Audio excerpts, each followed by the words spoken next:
Hello, you wonderful people, and welcome to another episode of Super-Fanta-Fi. This being a show where I talk about TV shows of the supernatural, fantasy, and or science fictional genre. For today's episode, I'm going to talk about the latest episode of Killjoys and Dark Matter.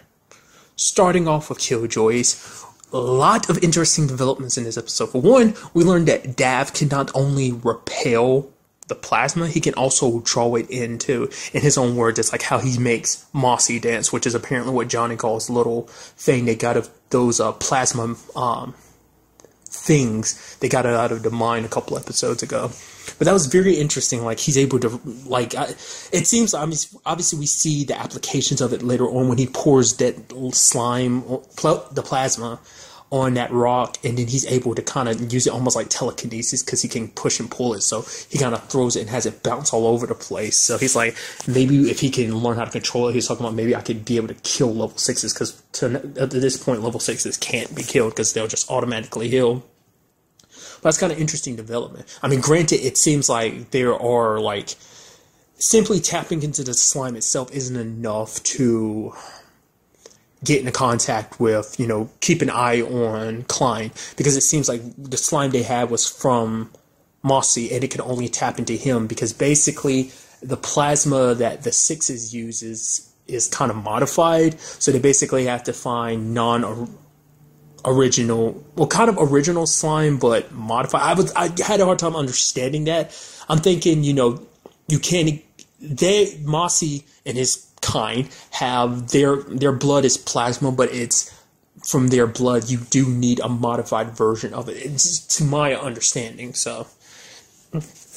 And so there was a whole deal with them trying to trade for it, which I thought was very interesting for multiple reasons. One, the reason why they got the whole contact in the first place is because of the whole being a warlord thing. This is basically getting contact from someone in his warlord days, which we still haven't really touched on. So I'm kind of getting the feeling like the whole warlord thing is just kind of like, oh, here's an interesting thing we threw out there about Pre. We're not really going to delve into it too much. Might reference it here and there. It might lead to story-related stuff, but we would never fully dive into it. It'd be kind of cool if they did. I'd like to see probably like some kind of backlash from him being a warlord that basically the team has got to help him deal with, because it's like, oh, his warlord days comes back to haunt him, and like basically the rack is just like, oh, we're going to take Pre down because of his warlord days, because someone has brought charges to him, or somebody put a warrant out for him, or whatever. So I think that'd be kind of interesting, but till then it seems like it might just be kind of like a throwaway thing, like, oh, he used to be a warlord back in the day.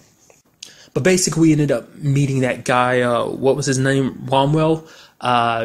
Bit of a douchebag the way he went about things, because basically you have to trade him certain things for something you want. They want the plasma, so he wanted to trade them for something very rare, because he's a collector of sorts. And so basically they traded him Mossy. They split Mossy in half. It's like he keeps half, you keep half, because he can always grow back.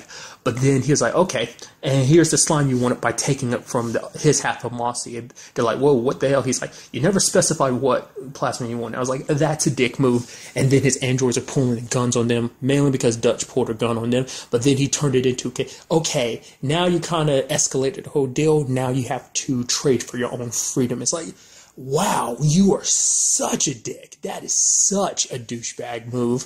But then you kind of feel a little bit bad for him when you find out the truth about him, being the fact is that he is actually immortal, because basically there were some nanomachines inside of him that basically make it so that he never dies. That, even when Dutch killed him, I was like, okay, why is he still alive? And then Dutch is like level 6. I'm like, oh, he's level 6. It's like, nope. Because it's like, if he was level 6, he wouldn't be bleeding at all. That's something I didn't think about at the time, because I was thinking the same thing. I was like, oh, he's a level. It's like, no, he's not level 6, because if he was level 6, he wouldn't be bleeding at all. You see the green blood, but the wound would immediately heal. They don't bleed like a normal person, because his whole shirt was covered in blood.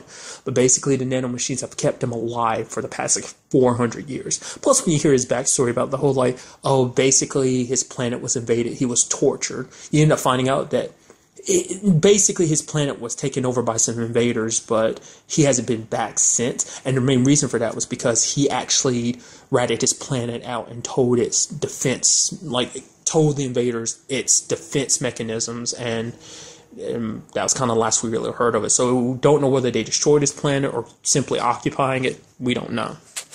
So you kind of do feel bad for him on that. It doesn't change the fact that he's a bit of a douche, but at the same time, when you've lived as long as he has, you look for the rare moments in life. You look for the rare things. That's why he's so anal about collecting things. It was kind of sweet to a certain extent, is that he wanted Dutch to be part of his collection.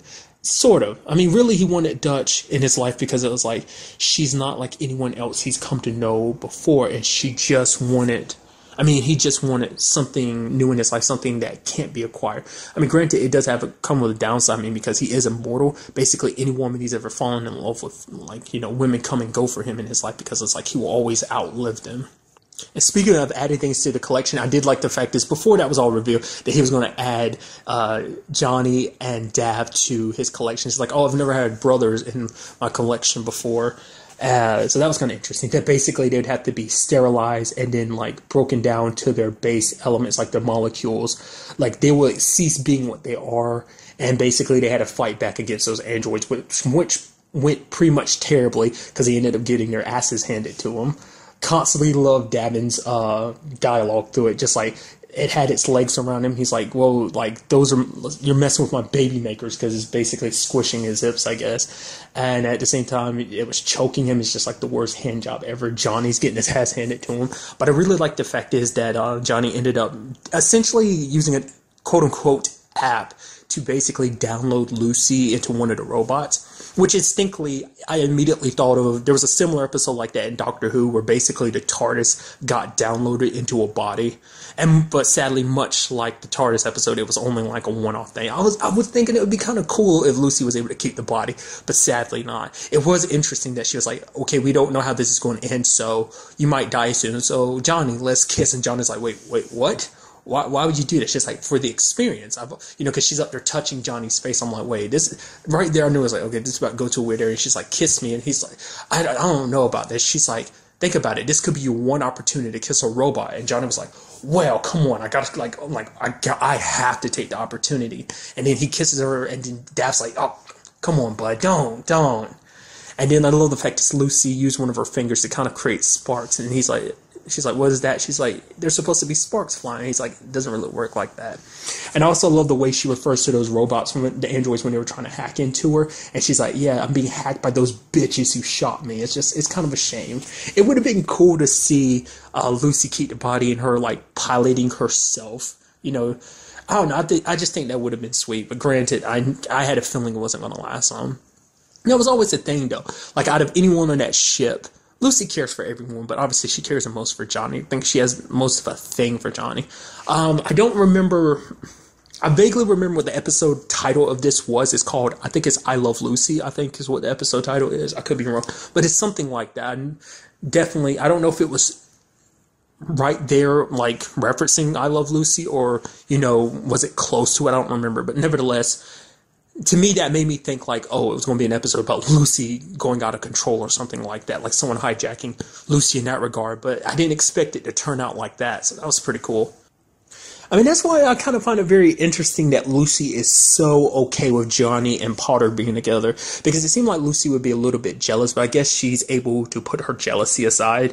I mean, it does seem like, even as, sort of an AI, it does seem like she does not 100% have human emotions. Maybe she's not in love with Johnny, but she is infatuated with it. She finds him very interesting just because of being the very techie person he is. She did say she wanted to touch, when she touched him, she's like, she's been waiting 3.5 years to do that or something like that. So maybe that also means, because Johnny's had Lucy because Johnny's been part of the ship. Him and Dutch have known each other for 8 years, and she had Lucy first. So, I mean, that means they've been together all that time. So maybe that means it wasn't until recently, over the past couple years, that she's really kind of gaining affection for Johnny after she's kind of got to know him a little more, especially because he's that very, nerdy mechanical dude. I think maybe she finds that attractive, considering the fact is that when he went to Romwell's place, they ended up finding out, he's got an air, his ship is like an asteroid. That's how he's kind of stayed hidden. And he's just like, dude, it's like an asteroid. And then Davin and Dutch are just kind of and he's like, you guys don't know anything. You don't recognize cool when you see it. And then when the ship ended up exploding afterwards, and he was just like, no, Dutch, give him time. He lost his asteroid ship. And she's just like, oh, Johnny, you idiot. But also in this episode, though, we did also get to experience a little bit more about Dutch's past, particularly that instrument she's had on her wall that I think she's brought it up before about it being connected to the fiance she once had. The sitar. We basically learned the full backstory to that. Basically, the whole thing was set up by Klein. Basically, she had always had the understanding that once she married her fiance, that it's done. Basically, she'll be her getting married to her meant not only, she never really focused on that too much. We never really knew how she actually felt about the guy, but to her it meant freedom. I don't know whether that also meant happiness, because that really ought to depend on whether she actually loved him or not. I mean, it was an arranged marriage, but still, like, maybe at some point she would actually love him. So I don't know if it was for happiness, but definitely for freedom. But I guess for freedom would naturally come happiness. Even if she doesn't completely love the dude, it would mean she'd be happy because she'd be away from the life that she'd been a part of. And to her, it was kind of sad, is basically it meant like she found a flip side, a silver lining, I rather should say, for all the people she had to kill. Because it's like, okay, I'm killing all these people and it sucks, but at the very least, if I get married, I can leave this all behind. It's going to be the silver lining being there is an end to it. This is all a means to an end, and sad as it is, at least I can get my freedom at the end of it. Sadly to find out that, oh yeah, Klein's like, yeah, don't worry about it. He's not going to be your husband because he's actually a target. The whole thing was for you to get close to him, to kill him. She even learned this song, which was a very pretty song because she sung it for Romwell. The point is to seduce him with the song and for him to play the instrument, the sitar, and basically the sitar being laced with a paralytic, and then she took one of the strings from it and strangled. I mean, I assume that's kind of the same way how she killed her fiance, because the same thing happened with Romwell. Now, something I want to bring up. There was, was this the particular situation Dutch was talking about before? Because she's referenced the fact is whether or not she was married or engaged, I don't remember, but basically saying that Klein killed her significant other. So I'm trying to think, is this the same situation or is this a different situation? Did she actually get married and then Klein killed that person? Or is it this situation she's been referencing before where it's like, oh, I was engaged and I had to kill my fiance, but the fact is I've always said Klein did it. So I don't know. I feel like it might be a different situation because I swear she said that she was married at one point and Klein killed her husband. So I'm thinking this is a different situation than that. Maybe not. I don't know. And then we have, things happening between different people. We see Dutch and Alvis kind of knocking boots at roughly around the same time as Davin and Sabine, the new bar lady that he's kind of got a crush on. Because Pri had brought up something very interesting. I forgot what the word is. He's like, I basically had to create a word to describe this. But basically, it's that Dutch was looking at Sabine and Davin just talking. And, you saw kind of a little hurt in her eyes. It's kind of like she doesn't want to be with him because there's too much right there. Just everything that's happened. It's a little too much. But she doesn't necessarily want him with anyone else. She didn't really give an answer to it. She kind of changed the subject pretty quickly, but it does seem like that was the thing. Granted, her and Alvis hooking up kind of makes that seem like, I don't know. Like, I hope it, regrettably, I hope it's not a situation where it's like, oh, she's just with Alvis just to make herself feel better so she doesn't have to feel anything about the whole Davin and Sabine thing. I feel a little sad because it's like, I like them being together because you could see it was going to go that route. I mean, because from the beginning, Johnny was like, yo, don't go that route. Don't do that. Because to him, it's almost like incest. Because to him, it was like his brother and his sister hooking up. So it was weird for him. But, granted, the whole being controlled by the military thing just kind of screwed that over. It's like they had that one moment and then it was just completely taken away from it and there's no going back to that. But I like them as a couple.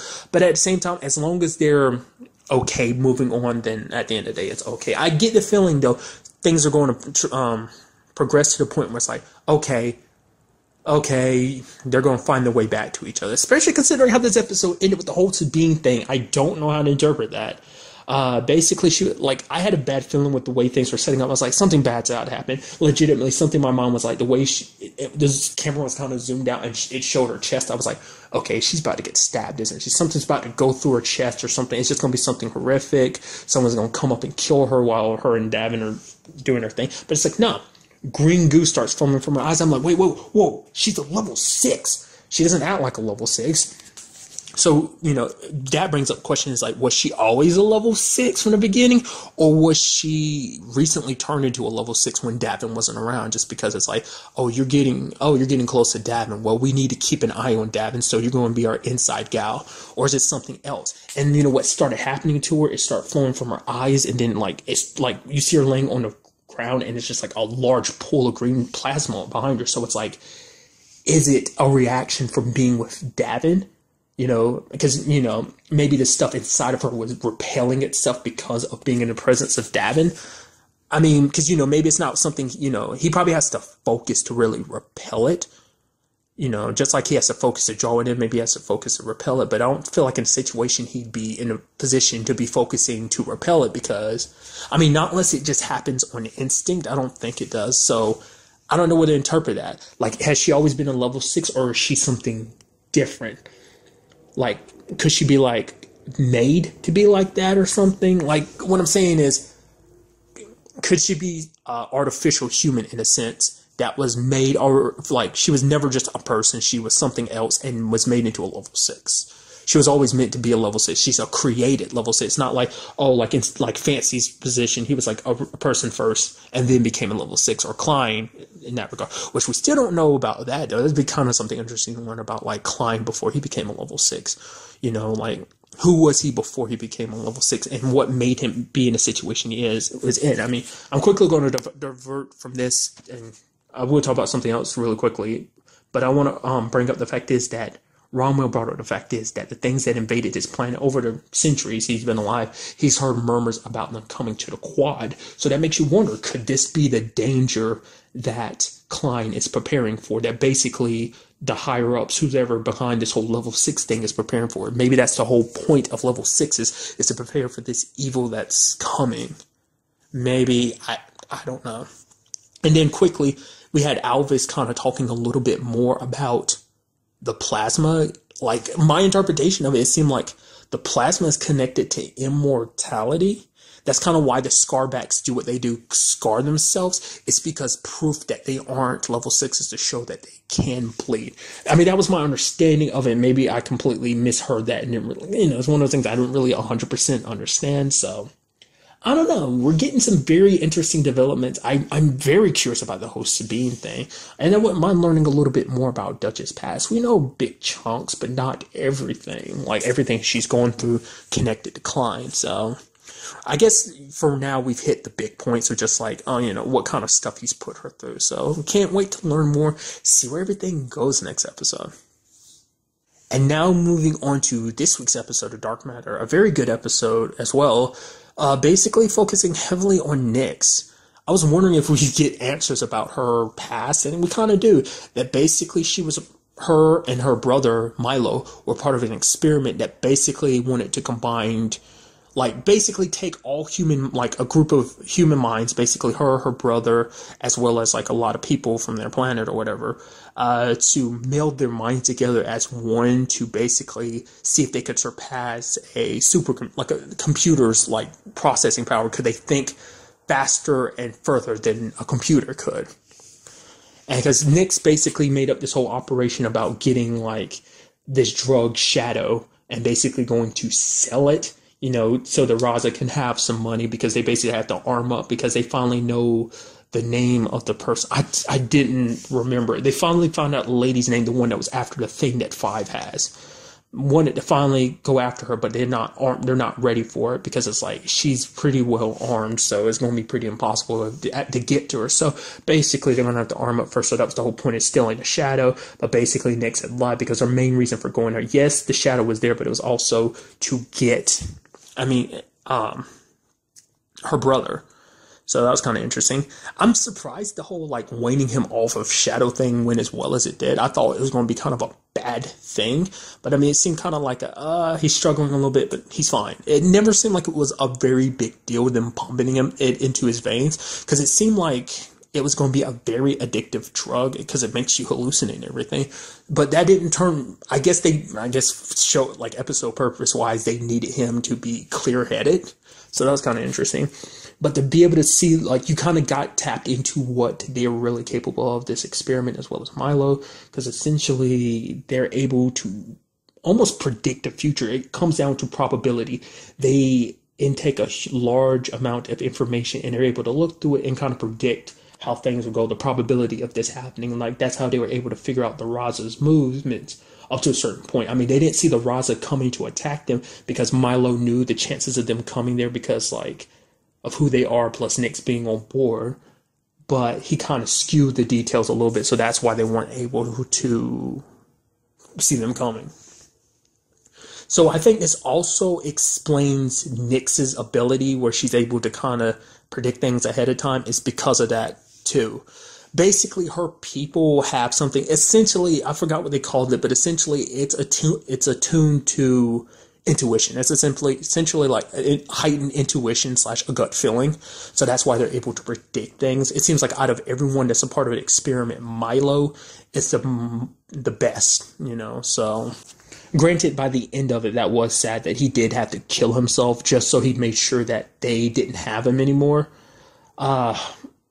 Because Milo basically broke it down and saying, like, there's going to be a war between the corporations within at least the next 6 months, just because of probability. Basically saying that the Raza is in the middle of this, you know, because 5 is basically saying she wants to do something good. She doesn't really know what she wants to do, but she wants everyone to do something that, you know, granted, she's like, yeah, we're a bunch of misfits that we don't get along all the time, but she's like, I want us to do something good, essentially. Not, you know, not just be bad guys, which, you know, they've steered away from being bad guys. Granted, they do illegal stuff. I mean, this shadow stuff is no different, trying to sell it. I mean, 6 was totally against it, but 2 was like, okay, you got a choice. Be with us on this, or we can drop you off to the next station. I have to hear, like, basically, there's no more, like, you have to agree with our decision. You have to agree with it, because you fighting us on this, yes, it's illegal, yes, but we need to get by. And it's like, you fighting us on this is just going to raise more suspicions towards you, because, you know, 3 and 4 are already still suspicious of you because they don't trust you because you being a cop. You know, it's like that part of his brain is still there now. Knowing that he is a cop, he is more reluctant to do that type of thing. I'm sure if he didn't know he was a cop, he'd be more like, yeah, we need the money, so let's do it. It's a necessary evil. It's not like she wanted to either, but it's like, we need to do it if we want to get, you know, arm ourselves for when that lady comes after us again. But essentially, Milo is saying that they are going to be a big influence in the future.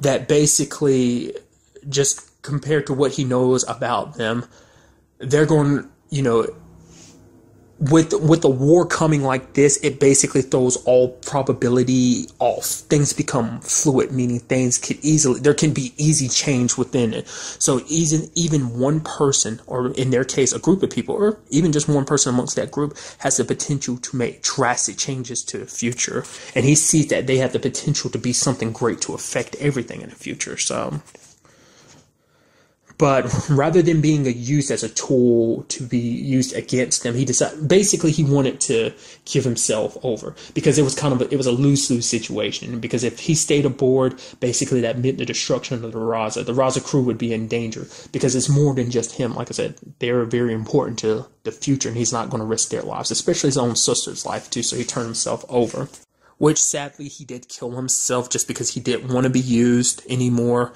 I don't know how to interpret that as whether or not that was 100% his decision, or did 4 kind of put that in his head.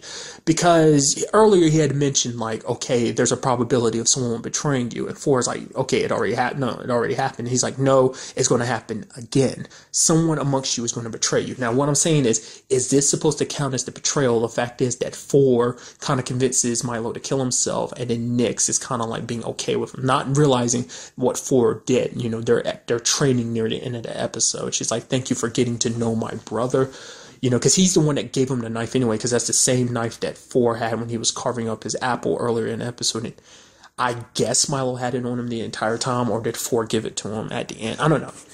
You can obviously tell he's like, basically 4 is like, there is another way around this, because essentially 4 is like, eventually you're able to fight them for now. You've been able to fight them for now, from completely switching you over to their side, but who's to say that'll last forever? Eventually they'll wear you down, and you'll eventually side with them. So who's to say you'll be in control or be able to help anything or with anything in this regard? And so, I don't know.